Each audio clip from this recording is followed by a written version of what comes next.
What is going on, ladies and gentlemen? Welcome back to the stream, and today we've got a very special episode as we are going to be witnessing the ML debuts of two of our top prospects, including one that we drafted in this franchise.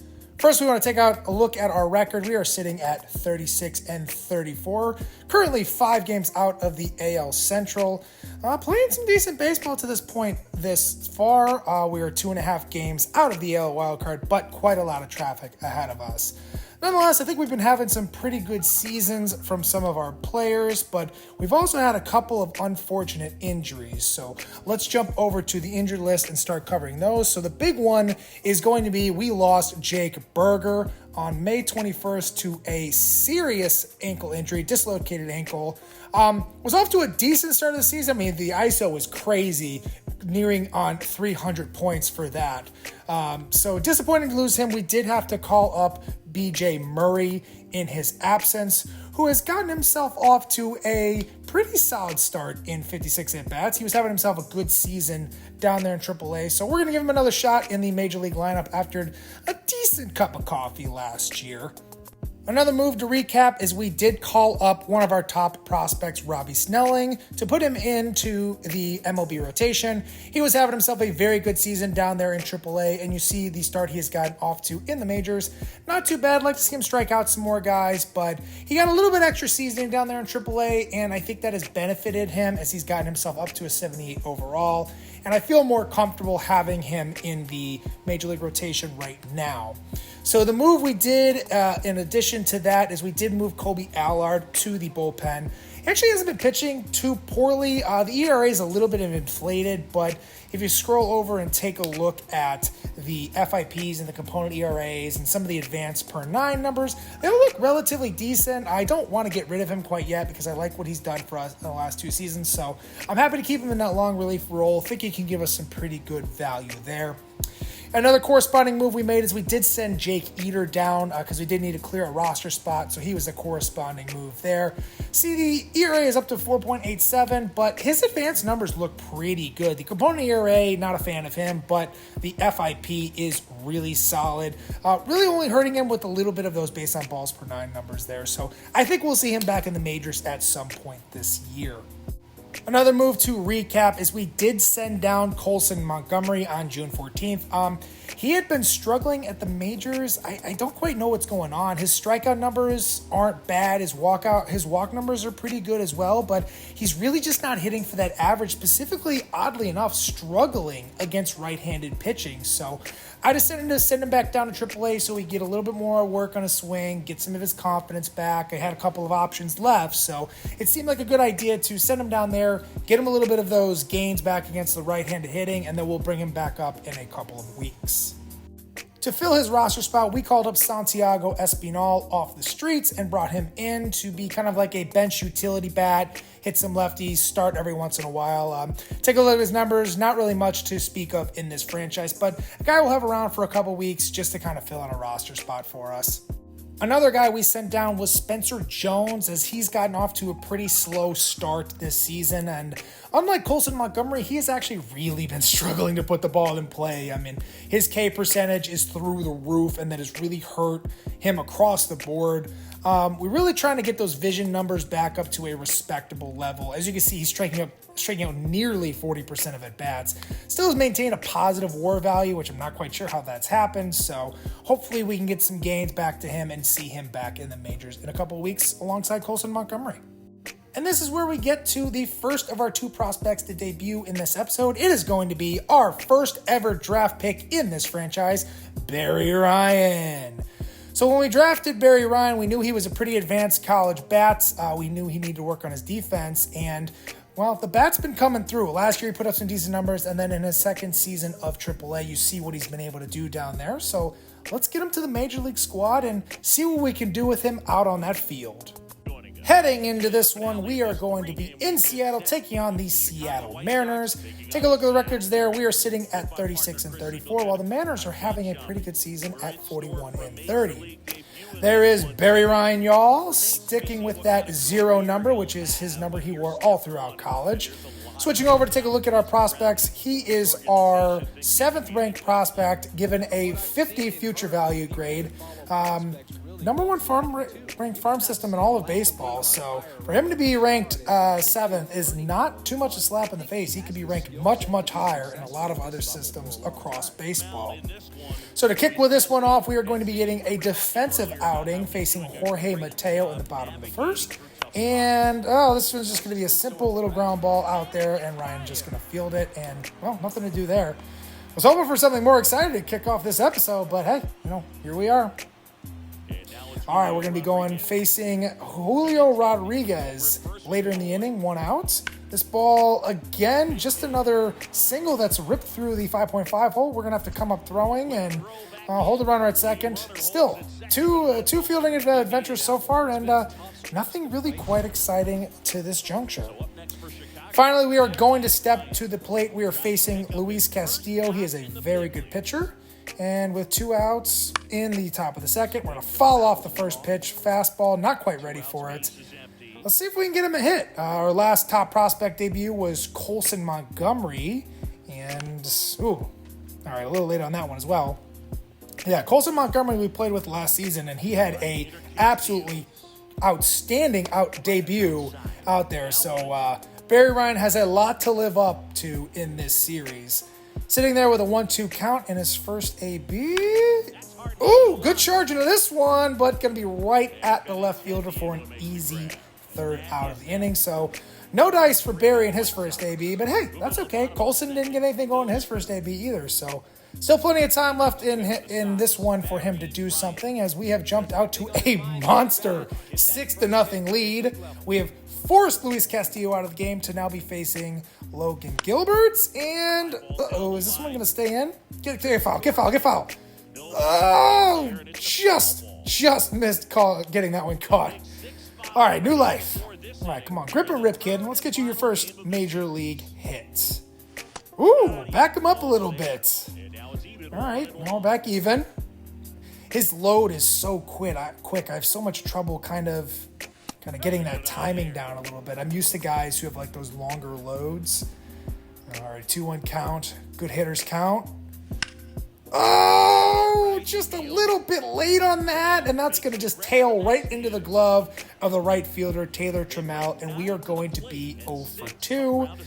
It looks like we're going to get a lot of at-bats in this one, so we'll get a lot of opportunities to get that first major league hit.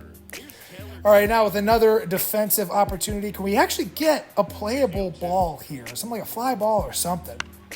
Nope, just another lazy line drive that makes it through the 5.5 hole there. So 3 defensive opportunities, 3 lazy singles left. So not really able to do anything with the glove out there quite yet.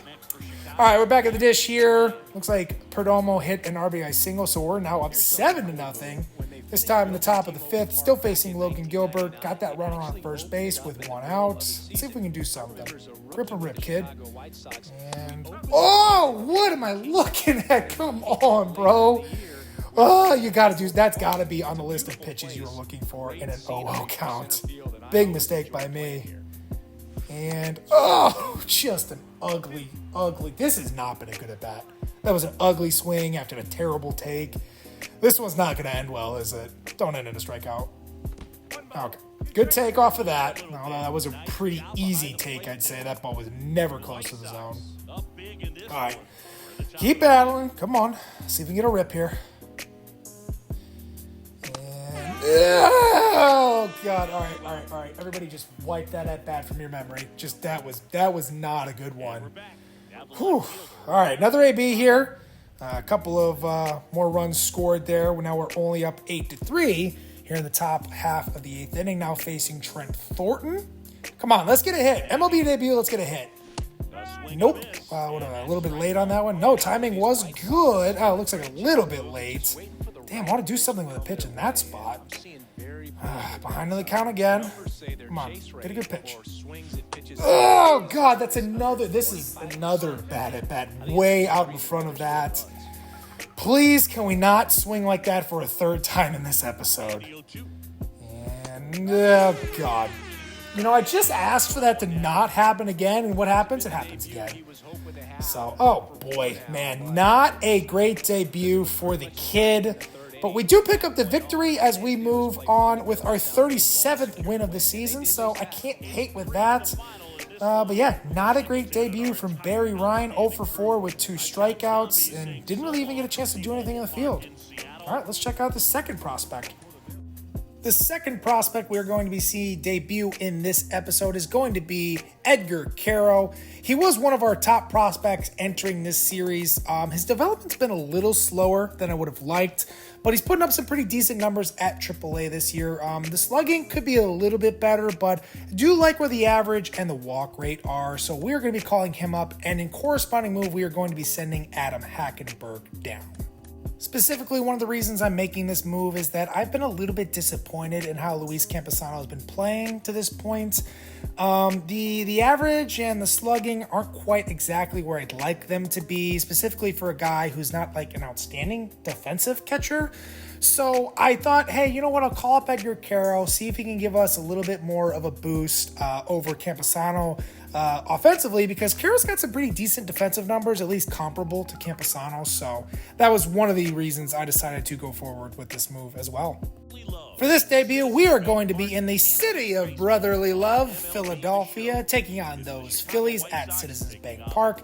See, the Phillies have the mirror image record of us, sitting at 34-37. Taking a look at Edgar Quero there. Got a number of 97. Not sure if I'll change that one in the near future because that's a little bit weird of a number, but we'll keep it for now. Taking a look again at the top 10 prospects, you see Edgar sits just above Barry Ryan at 6, also with that 50 future value according to how the game ranks prospects. So pretty good player for us. I think he's got something like 84-ish potential, so I'm excited to have him around, and hopefully I can break my catcher development curse in MLB The Show.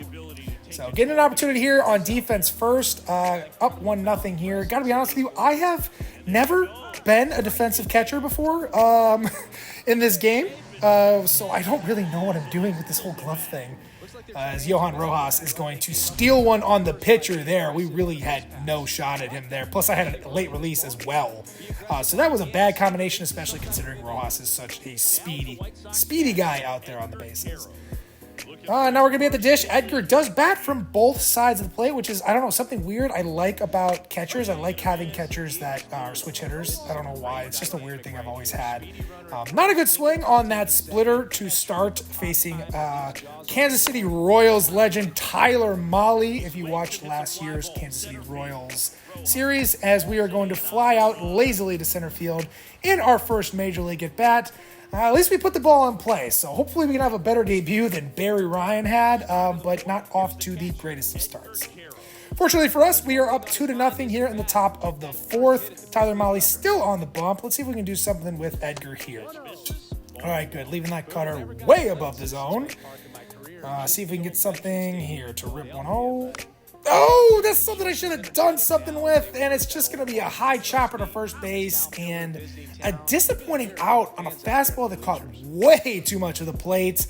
And that's unfortunately going to be out number 1 and no hit through 2 at-bats so far in this debut for Quero. Now it looks like we've blown the lead. It's 3-2 now, still facing Mahle. And again, another cutter like 5 feet above the zone.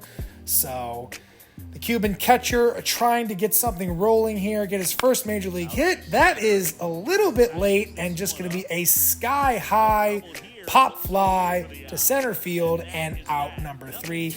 We're now 0 for 3 with Edgar Quero. Make that 0 for 7 with the prospects debuting in this episode. Not exactly how I was hoping this one would go, but, sometimes the young bucks just need a little bit of time to get rolling. As here we are going to have Rickson Wingrove, whoever that is, pop fly one to us for an easy out number 3. Not stressed too much there for Edgar. That was a pretty easy play. And then hopefully we can get one more AB for Quero so we can get him his hit in his major league debut. But we're going to be back behind the dish, this time with Trey Turner at the plate. Bottom of the 8th, 1 out, runner on first base. Runner off. Can we hose this kid? Oh, nope. Too good of a jump. Whew, man, the Phillies got some guys with some speed. Really no chance. That's Johan Rojas' second swiped bag of this one. Just honestly looks like just the pitcher not doing a good job of holding him. Rojas gets a huge jump on him, and we have no chance. Still up here, Turner. Is this going to be another steal opportunity? Okay, let's hose him up at third base. Get him. Get him. Yes. Yes. What? There's no way. Oh, I got to see this replay. We hosed his ass. No. There's no way. He was out by a mile. Oh, did he slide in there like... Oh, come on. I thought we clearly had him. Okay, clutch AB opportunity here. We got Jose Alvarado, the closer, on. Still 3-2, runner on first, one out. Batting from the right side of the plate in this one. Held up. Okay, good. Good. Okay. This is a big AB here. Edgar's gotta do something here to try to keep the line moving. Try to get that. Oh, what are we swinging at, dude? Come on. Oh, just eaten up by the velocity. I don't love that at all. Come on, Edgar. Come on, get a rip. Oh, just blown away by that fastball. Ay. Not been a good episode. All right.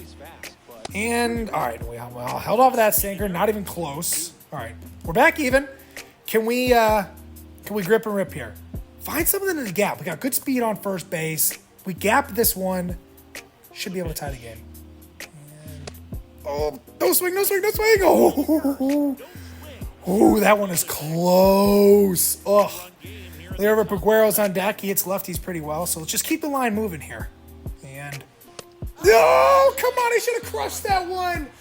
Oh man, I'm upset with myself, guys. I did not have a good episode swinging the bats, and we're gonna lose this one 3-2. Oh man, missed opportunity there in that last AB by Quero, and that's gonna be a major disappointment. I'm sorry, guys. I feel bad.